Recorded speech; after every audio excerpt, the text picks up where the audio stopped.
Dear colleagues and friends, I'm addressing you from the Art Science Salon of the Mediterranean Institute for Life Sciences in Split, Croatia, that was this year proclaimed by Global Health and Pharmaceutics in England as the best European institute in the class of private non-profit institutes. I'm sad not to be with you in my beloved Paris and not to have occasion to talk with all of you. But I'm also sad for the reasons that I cannot be with you this evening.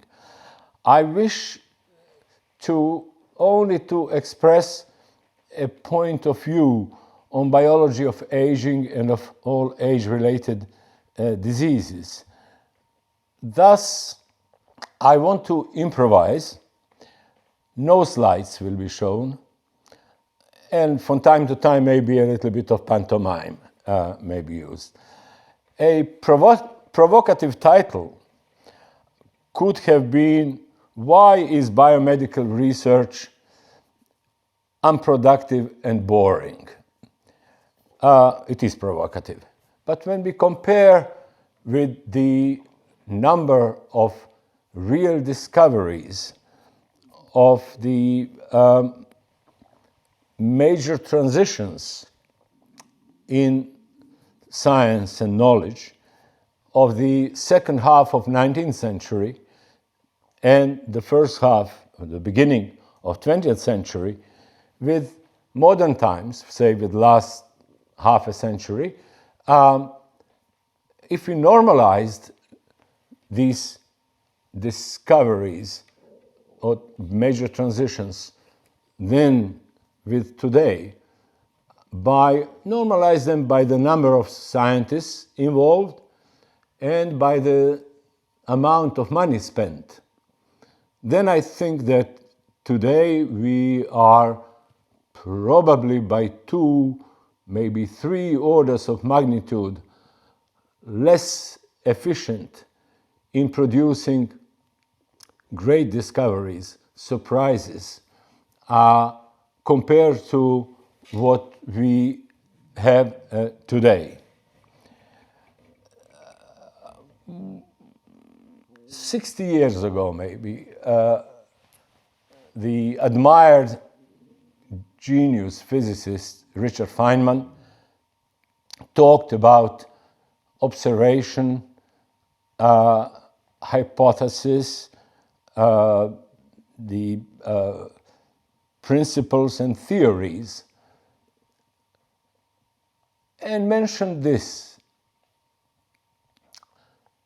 He said to his Cornell students, if upon observation you found something to be much simpler than you thought or feared at the beginning, then it is probably true. But if it is simple and beautiful, it must be true. Quite amazing to hear from a physicist. If you look at today's cell biology and compare it with the development of molecular biology had simplicity and beauty. Cellular biology, and especially biomedical research today, has no simplicity and very little beauty. Mainly, it is dominated by technologies rather than knowledge. Technologies as the tools for collecting data. We are choking in the excess of non-understood data, details. We learn in details something, how something is happening, but we don't know what is happening and why it's happening. And that can't assure a faster or more productive development of the biomedical research. One of the reasons is that there's little diversity in biomedical research in general. It's based on collecting data, measuring what changes, goes up or goes down with aging, compare young and old, or in disease, compare healthy and sick person. And as soon as a difference is seen, and there are countless differences to be seen, then randomly an observation of a biomarker, something that changes, it calls for intervention to target drugs to biomarkers. And what are the biomarkers? They are, in huge majority of the cases, almost always, they are so numerous because they are numerous consequences of the initial cause of disease or initial cause of aging. And it grows because the processes are so interconnected. Well, that brings us to the situation where right now, maybe everything will be clear or much clearer in 10 years, we'll see, that we are basically choking in non-understood amount of data, and therefore we are longing for artificial intelligence because apparently our natural intelligence can't deal with that amount of data without the lead of concepts and principles. The concepts cannot be complex or complicated. No concept is complicated. It's not called concept then. No equations are simpler than Newton's and Einstein's, but they give the lead, and you can derive the knowledge of complexity and derive complex equations from these principal ones. We are far in biology, in cell biology and in biomedical research from such a situation that the physics found itself. Right now, we talk and read and mention maybe 100 or 1,000 times more frequently technology, which is a tool, than knowledge, which is the purpose of the use of the tool. And that's a phase. It will pass. It will become too boring, and something else will come to make us understand this huge amount of data. Now about aging and disease. In order to get the feeling of a real discovery of what Maynard Smith called major transition, we need to be surprised. If what we found is not a surprise to the scientists who found it, then that discovery is probably not a great discovery. A great discovery is so new, unexpected, that it is a surprise. And how would we support, catalyze the number of surprises? How can we make a business plan for the production of surprises? Who would invest in surprise? Well, very few people. I try to do it here, and it is naive it gets to be hard, but again, I hope that even this experiment will be, this institute will one day be a surprise. One of the ways to describe, to summarize today's knowledge, growing knowledge with brilliant papers on aging and diseases, is that diseases and aging are very complicated, complex. There's no way to find simplicity in something so complex as disease and aging. But this is not true, I will argue, that the cause of disease and aging, I would argue, is simple, is measurable, it can be monitored, it can be acted upon. What appears complicated are the consequences of disease, the consequences of aging.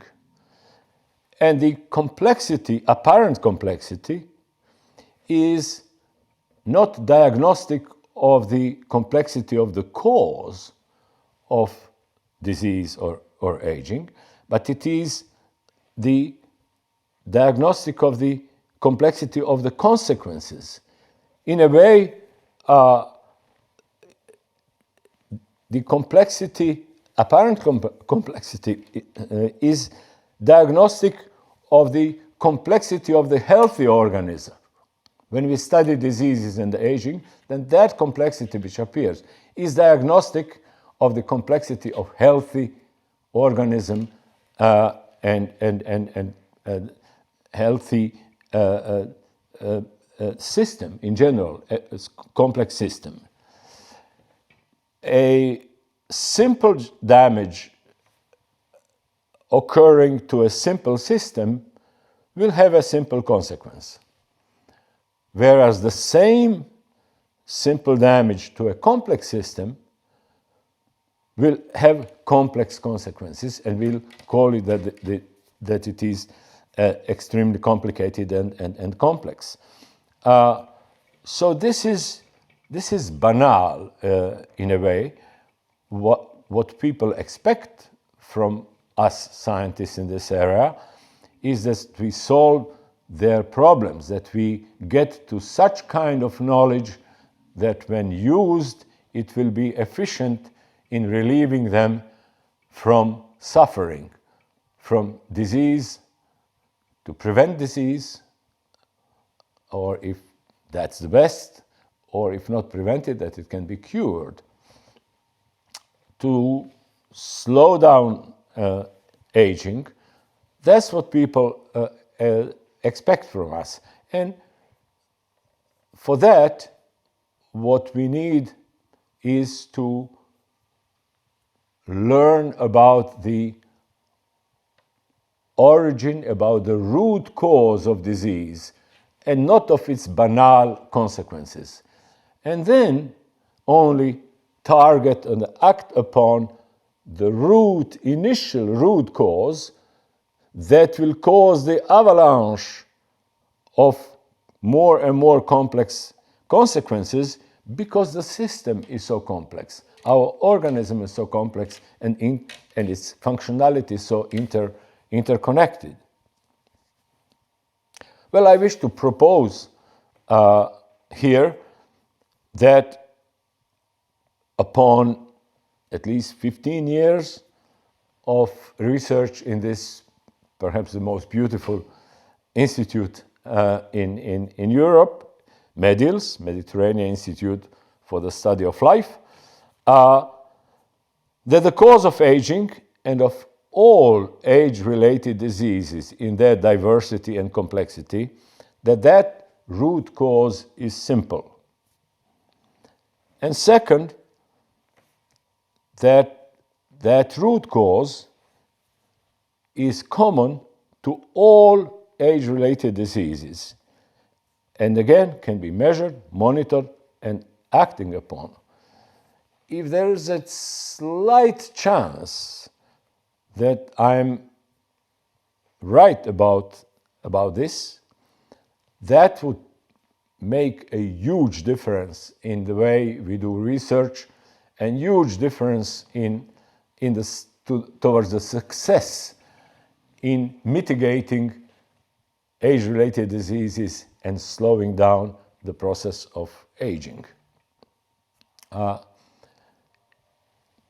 If there were a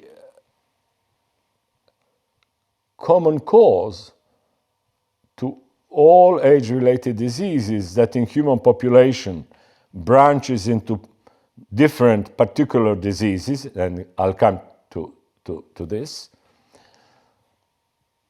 then mitigating that common cause, it would be simpler to mitigate and eliminate all age-related diseases together, simultaneously, than to pick any single one of about 100 malignant and 100 degenerative diseases, than to pick any single one and cure or mitigate or prevent their disease. It would be easier to solve all problems than to solve a single one.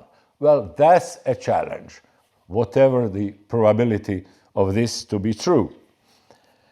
Now, why would we think that there would be a possibility that there is a single cause to all diseases and that the possibility exists to solve all of the problems, to stop, to prevent all of the diseases together? Well, it starts already with epidemiology. On the so-called Gompertz curve, well, even today, the newborn children are at higher risk of dying than the children at age of 10. But at age of 10, by the way, the lowest mortality rate in human population, when you look from birth to 100 years to the end of life, and look at the whole population, the lowest mortality is at age of 10. From birth, it drops down, and it's lowest at 10, and then increases mathematically, it's a Gompertz law, exponentially with age. It increases with fifth power of time lived. Highly exponential catalytic way of acquiring diseases and dying. Now, when you look for particular diseases, what is the Gompertz curve for cardiovascular diseases, for colon cancer, for liver cancer, and neurodegenerative diseases, and so on? They all increase with age with the same fifth slope, very similar slopes, and they are so different. A colon cancer and a heart attack are so, or liver disease, they are so different diseases, and yet biological clock of these diseases that are age-related, that increase exponentially with age, biological clock seems to be the same. It ticks-tacks in humans 40 times slower than in mice. The simplest way to understand this is if it were the common cause. If it's a common clock, well, the simplest thing would be that it is a common cause.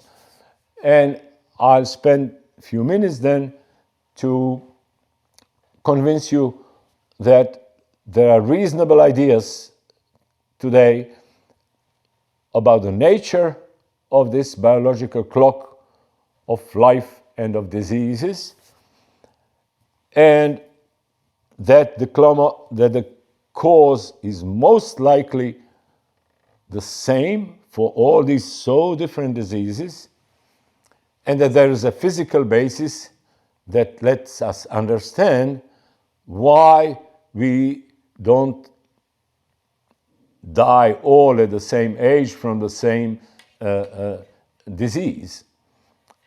Where comes the diversity in the human destiny that is already inborn, present at birth of healthy children, already present in form of benign mutations that will determine of which disease that baby 50, 60, 70 years later will die. And what is the nature of the latency period while one has to wait and do something in order for phenotype of this silent mutation to become a disease.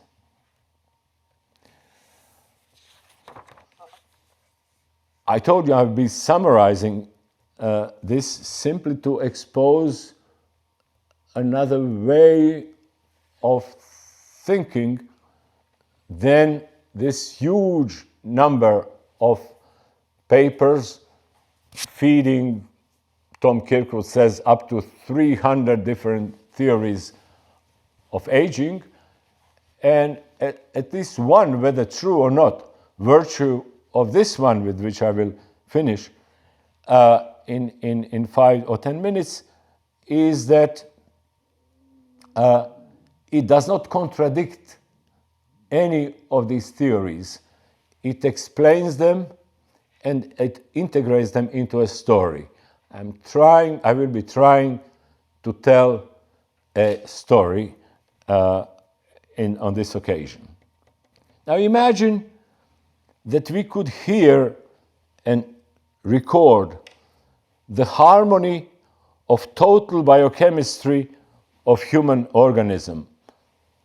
Thousands of biochemical reactions, incredible complexity, and yet so well functioning most of our life. If we could have some kind of metrics of that harmony, it could resemble the harmony of music that we are hearing. Symphony orchestra that plays perfectly.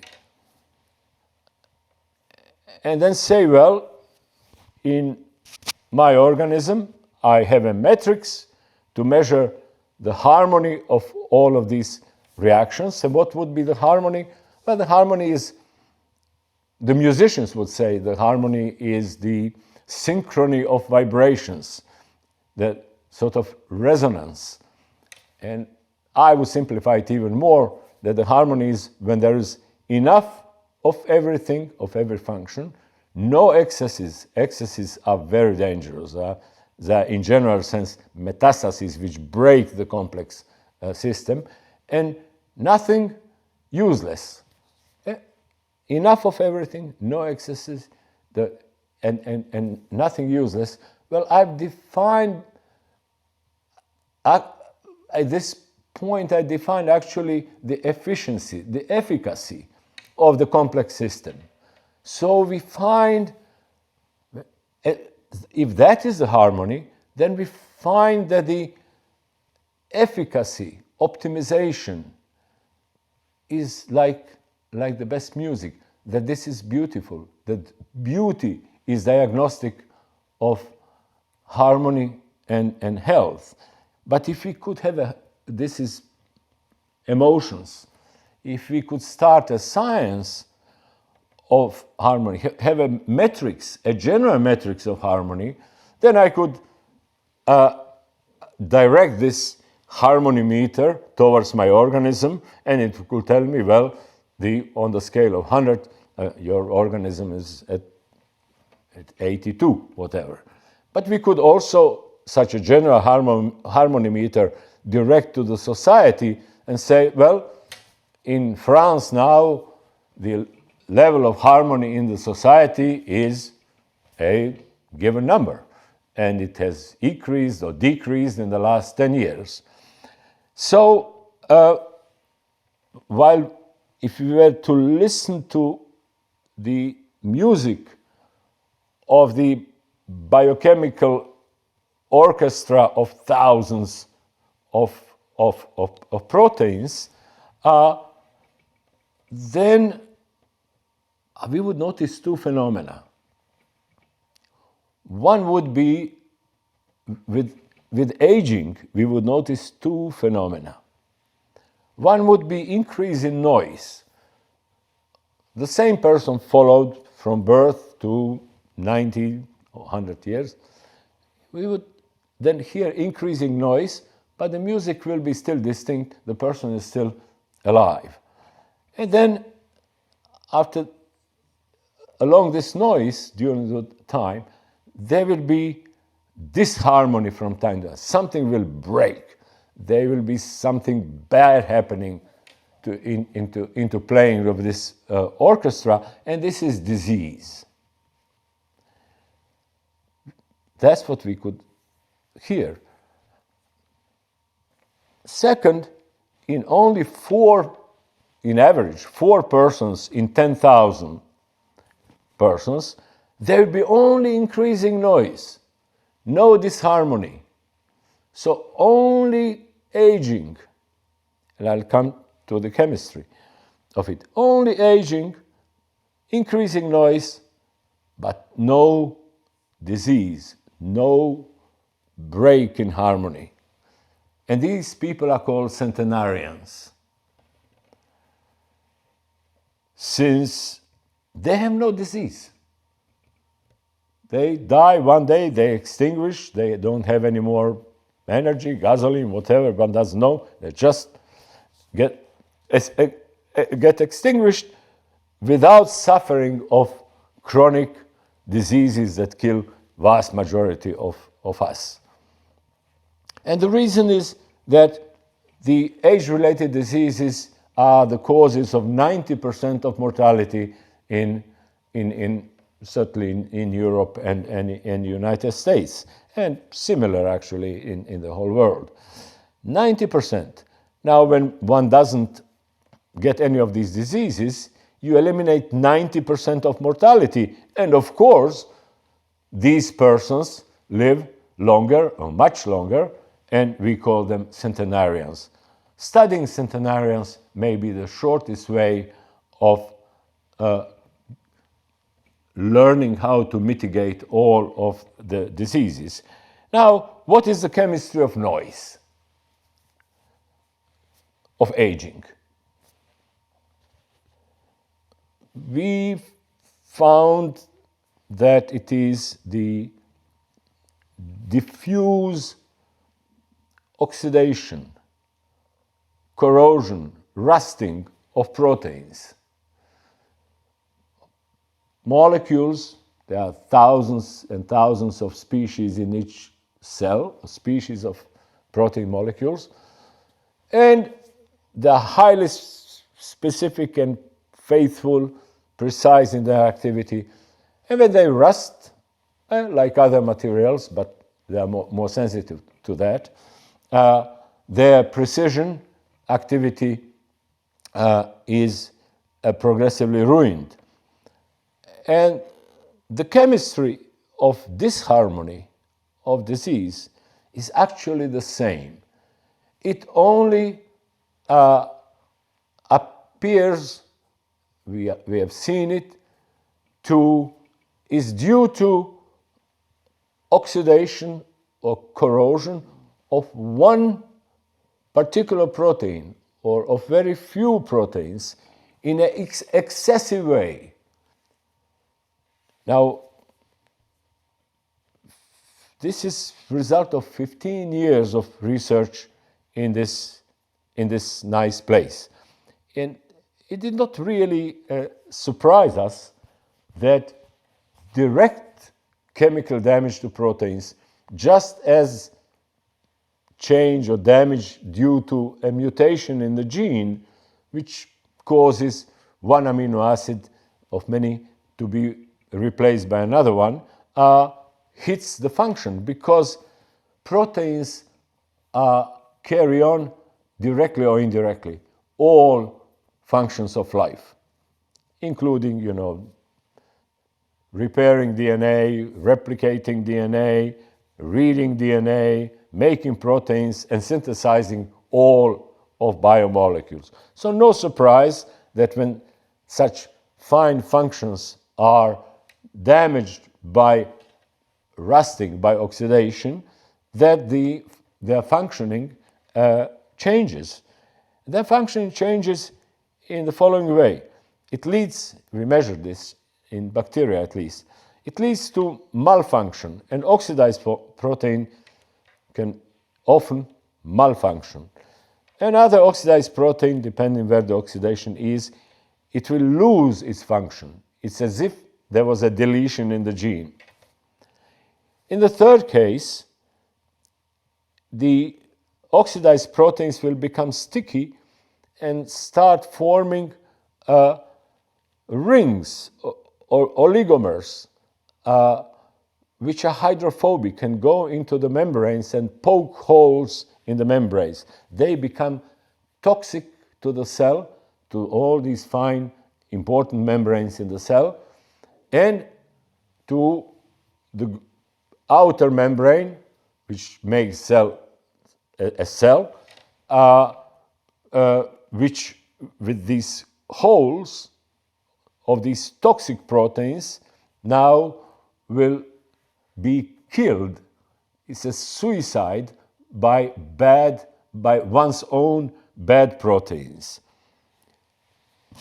By studying, I have to finish slowly, by studying extremely robust, death-resistant organisms, the freaks of nature, over almost 20 years now, we came to the same conclusion, that in order to resist 1,000 times higher radiation dose than my cells, these bacteria or animals succeed in ignoring being irradiated with huge, excessive, lethal radiations by inventing ways to protect their proteins, not to eliminate all of the free radicals that cause the oxidation, but to protect the proteins. They are called chemical chaperones.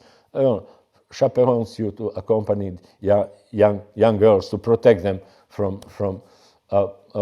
potential lovers. But here, these molecules attach physically only to the proteins and have a close protection of them against free radicals oxidizing them. And this is the common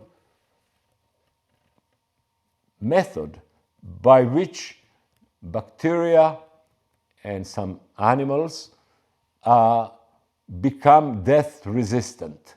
You protect your proteins, well, your functions are unchanged, perfect. Whatever else is wrong can be repaired by intact functional proteins, and there is no reason to die. So this is now the vision, to steal these molecules from death-resistant simple organisms, learn from them, maybe even try to see whether they would go directly, some should, into our own cells, and imitate them in order to become robust ourselves, in order to become centenarians.